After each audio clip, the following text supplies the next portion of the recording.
ఈరోజు నిన్నొచ్చి next election గురించి మాట్లాడినావు కదా. 2 ఎలక్షన్ల తర్వాత రేవూరు ప్రకాష్ రెడ్డిని గెలిపియాలి అని చెప్పినాం. రేవూరు ప్రకాష్ రెడ్డి అంటే పర్కాలకి తెలియదు, పర్కాలంటే రేవూరు ప్రకాష్ రెడ్డికి తెలియదు ఎలక్షన్ల ముందట. అవునా కాదా? ఎవరొచ్చిండ్రు? కొండ మురళి వచ్చి తిరిగితే రేవూరు ప్రకాష్ రెడ్డి గెలిచిండు. ఈ రోజు 4-5 నియోజకవర్గాలలో తిరిగి ఆ రోజు గెలిపించుకున్న వ్యక్తి, నువ్వు కార్లో కూర్చోబెట్టుకుని తిరిగిన వ్యక్తి ఈ రోజు ఎందుకు గుర్తొస్తలేదు నీకు? అంటే ముఖ్యమంత్రి అయితే కళ్ళు నెత్తికెక్కినాయా అని అడుగుతారా నేను నిన్ను? నాకు భయం లేదు. ఇవాళ పోతే రేపు 2 నాకు. ఎందుకు అనంటే నా బిడ్డ నా కొడుకు ఎవరన్నా చూసుకుంటారు వాళ్ళని. నేను ప్రజల కోసం పనిచేసేదాన్ని, నేను ప్రజల మధ్యలో ఉండేదాన్ని.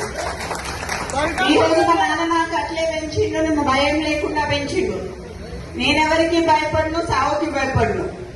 కానీ ఈ రోజు చాలా ఈ 2 ఏళ్ల వారికి ఎందుకయ్యా ఇవాళ రాజీనామా చేయమని చెప్పు. ఇవాళ రాజీనామా చేసి ఎలక్షన్లకు రా. నా ఇల్లు ఇక్కడ మంచినీళ్ళు ఉన్నది, 3 అంతస్తుల బిల్డింగ్ నీకు ఇస్తా. వచ్చి అక్కడనే ఉండి రేవూరు ప్రకాష్ రెడ్డికి నువ్వు వచ్చి క్యాన్వసింగ్ చేయి.